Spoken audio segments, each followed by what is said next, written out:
how to talk. I am set and turning.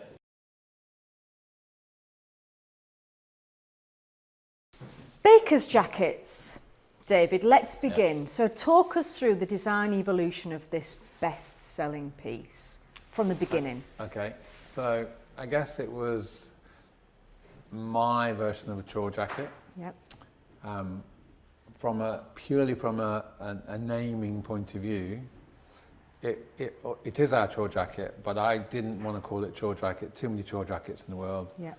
So I gave it the name that was personal to me, because my father wore a jacket like this every day of his earlier working life. He wasn't forever, but when I knew him as a child, he was a baker. So I gave it the name Baker's jacket. And it was very much an amalgamation of a bit of French work jacket, a bit of English work jacket, and a bit of American work jacket. So those various chore jackets turned into our Baker's jacket. The dart here on the sleeve is pretty different to what you would normally see in workwear. So where is that from? Yeah, it was actually, I found it on a really old American piece and fell in love with it because it formed this shape in the sleeve, a little bit more ergonomic. Okay. Yeah, it does change. It changes all along.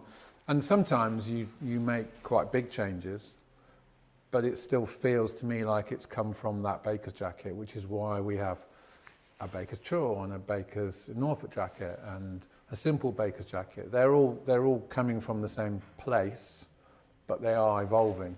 It can be absolutely a work jacket, a blue collar work. I mean, like this. That's, probably 10 years old and looks amazing, and it's properly battered and. But that just adds to it, doesn't it? Yeah, and it's got little bits of repair work on it. That's so lovely. It's a beautiful thing because of its age. But you can still buy that from us, but you can also buy it in Harris tweed. You can buy it in this. Japanese printed velvet. It turns it into a very, very different thing, but it's a really easy silhouette for most of us to wear. Can I ask you a little question about this slanted buttonhole here underneath the second button? Where's this from? The British version of this that I got, an old one, was really quite old, and this would have been, it was a feature that you saw a lot on waistcoats, but certainly on jackets as well. Where it started, I don't know, but it was for a pocket watch.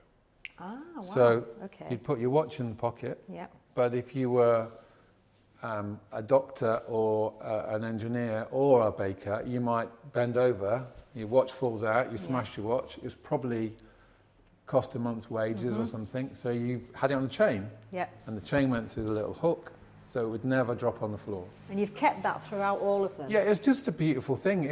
I'm from a design point of view, I'm less is more, absolutely.